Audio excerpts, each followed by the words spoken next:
কিশোরগঞ্জের ভৈরবে আলোচিত দুই সন্তান সহ স্বামী স্ত্রীর মৃতদেহ উদ্ধারের ঘটনায় অজ্ঞাতনামাদের আসামি করে থানায় মামলা দায়ের করেছেন নিহতের মা। নিহত জনি বিশ্বাসের মা বুধবার মামলাটি দায়ের করেন। স্বজনদের দাবি এটি নিছক আত্মহত্যা নয়, পরিকল্পিত হত্যাকাণ্ড। তবে প্রকৃত ঘটনা উদ্ধারে পুলিশ, সিআইডি ও পিবিআই যৌথভাবে তদন্ত করছে। আবু তাহেরের তথ্য ছবিতে প্রতিবেদন। নরসিংদীর রায়পুরা উপজেলার পিরিচকান্দি ইউনিয়নের আনারাবাদ গ্রামের বাসিন্দা জনি বিশ্বাস কাজ করতেন ভৈরবের একটি ওয়ার্কশপে। কাজের সূত্রে গত 10 বছর ধরে স্ত্রী ও 2 সন্তান নিয়ে ভাড়া থাকতেন রানীর বাজার এলাকার একটি বাড়িতে। মঙ্গলবার বিকেলে এই পুরো পরিবারের মৃতদেহ উদ্ধার হয় তাদের নিজের ঘরে। প্রতিবেশী ও স্বজনরা জানায়, ঘরের দরজা না খোলায় ভাঙা হলে জনি বিশ্বাসের ঝুলন্ত মৃতদেহ পাওয়া যায়। আর বিছানায় পড়েছিল তার 7 মাসের অন্তঃসত্ত্বা স্ত্রী নিপা বিশ্বাস ও 2 শিশু সন্তান কথা ও ধ্রুবর মৃতদেহ। সকাল থেকে আইসা লোকজন ডাকতেছে, অত ওয়ার্কশপে কাজ করে, ওয়ার্কশপের মানুষরা ডাকতেছে, কোনো সাড়া নাই। তারপরে আমি মামনের নিচে বাড়ি বলছি যে মামন এরকম এরকম, তারপরে মানুষ আসছে। বুধবার ময়নাতদন্তের জন্য মৃতদেহ পাঠানো হয় কিশোরগঞ্জ শহীদ সৈয়দ নজরুল ইসলাম মেডিকেলে। আগামী 10 দিনের মধ্যে প্রতিবেদন পাওয়া যাবে জানিয়েছে সংশ্লিষ্ট কর্তৃপক্ষ। তবে নিহতের স্বজনদের দাবি এটি আত্মহত্যা নয়, পরিকল্পিত হত্যাকাণ্ড। ময়নাতদন্ত সম্পূর্ণ হওয়ার পরে ঠিক 7 দিন পরে আমরা রিপোর্ট স্থানীয় ঊর্ধ্বতন কর্তৃপক্ষ যারা আছেন জেলা প্রশাসক মহোদয়ের নিকট আমরা প্রেরণ করি। এটা সুস্থ বিচার চাই, এটা আত্মহত্যা না, এটা ষড়যন্ত্রভাবে যে কোনোভাবে এটা মারা হয়েছে। না, ওনার কোনো পারিবারিক কোনো সমস্যা নাই, কোনো কিছু নাই। ওনার বাবা মারা গেছে, ওনার মা আছে, আর 3 ভাই। এদিকে ঘটনা তদন্তে কাজ করছে পুলিশ, সিআইডি ও পিবিআই। আর এই ঘটনায় মামলা করেছেন নিহত জনি বিশ্বাসের মা। ভিকটিমের মা শিকারানী চন্দ্র বিশ্বাস সে বাদী হয়ে মামলা করছে। এই বিষয় নিয়ে আমরা পুলিশ এবং সিআইডি, পিবিআই একসাথে তদন্ত করতেছি প্রকৃত ঘটনা উদ্ঘাটনের জন্য। আপাতত দৃষ্টিতে মনে হয়েছে এটা একজন সুইসাইড করেছে, বাকিদেরকে করার পরে বাকিটা তদন্তাধীন, অনুসন্ধানাধীন আর কি। ঘটনাটি দ্রুততার সাথে তদন্ত করে জড়িতদের গ্রেপ্তারের দাবি জানিয়েছেন স্বজনরা। মনিরা কাজুরি, ৭১।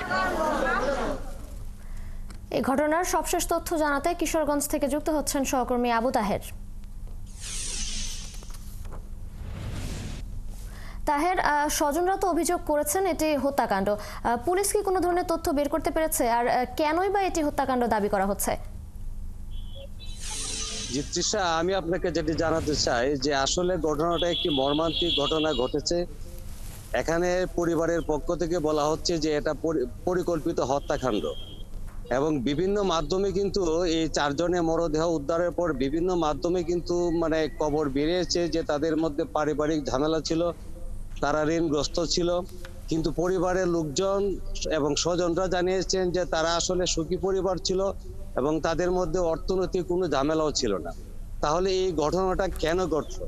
এখন পুলিশ যেটা বলছে, যেহেতু 2 শিশুকে শ্বাসরুদ্ধ করে হত্যা করা হয়েছে এবং এই স্ত্রীকে গলা জবাই করে হত্যা করা হয়েছে, এবং এরপরে জনি বিশ্বাস কিন্তু ফাঁসিতে ঝুলে আত্মহত্যা করেছেন বলে পুলিশ প্রাথমিকভাবে কিন্তু ধারণা করেছিল। কিন্তু এরপরেও কিশোরগঞ্জের পুলিশ সুপার আমাকে জানিয়েছেন যে এটা আসলে একটা অতি জটিল হিসাবে এটা একটি পুলিশ, পিবিআই এবং সিআইডি এটা তদন্ত করছে এবং সুষ্ঠু তদন্তের মাধ্যমে আসল ঘটনাটা খুঁজে বার করতে পারবেন বলে পুলিশ আমাকে জানিয়েছে। আর পরিবারের লোকজন জানিয়েছেন যে এটা আসলে তারা কোনোভাবেই হত্যাকাণ্ড হতে পারে না, এবং জনি বিশ্বাস এই যেদিন এই ঘটনার শিকার হয়েছেন আর আগের দিন কিন্তু বাড়ি থেকে এসেছেন, এবং পরিবারের লোকজনও কিন্তু আসলে তারাও ভালোভাবে দেখেছে যে আনন্দ পরিবেশে তারা কিন্তু বাড়িতে ছিলেন, এবং বাড়িতে থেকে তারা কিন্তু এই ভৈরবে এসেছেন। তাদের বাড়িটা হচ্ছে নরসিংদী রায়পুর এলাকায়, এবং তাদের মধ্যে আসলে আশপাশের লোকজনও যেটা জানিয়েছেন যে এমন কোনো ঝগড়াঝাটি ছিল না, এবং এই ধরনের কোনো অর্থনৈতিক কোনো ঋণ জর্জরিত এই ধরনের বিষয়টিও আসলে এলাকাবাসী জানতে পারেনি, এবং তাই মনে হচ্ছে যে বিষয়টা আসলে রহস্যজনক। এবং পরিবারের লোকজন জানিয়েছেন যে সঠিক তদন্তের মাধ্যমে আসল রহস্য যাতে উদ্ঘাটন করে সেই দাবি কিন্তু জানিয়েছেন।